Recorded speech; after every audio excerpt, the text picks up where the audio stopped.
আজকের ভিডিওটা শুরু করছি আমি বিকেলবেলা থেকে, কারণ আজকে আমি যাব একটা কালী পুজো বাড়িতে। আর এই ভিডিওটা শুট করছি আমি লাইট জ্বালিয়ে, কারণ প্রায় সন্ধ্যা হতেই গেছে। তাই তাড়াতাড়ি ঘরে গিয়ে আমি ড্রেসটা পরে নিলাম, এবং এই ড্রেসটা কিরকম লাগছে সবাই কমেন্ট করে জানাবে।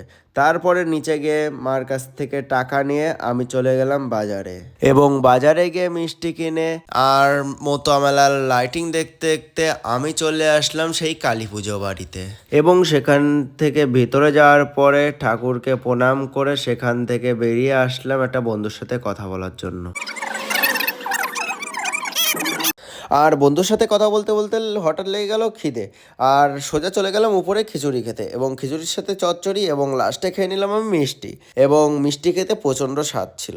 এবং সেখান থেকে চলে গেলাম হাত ধুতে। হাত ধোয়ার পরে আর তিনটে বন্ধু বাইক বের করে আমাকে দিয়ে আসলো বাড়ির রাস্তার সামনে, আর সেখান থেকে আমি হাঁটতে হাঁটতে চলে গেলাম বাড়িতে।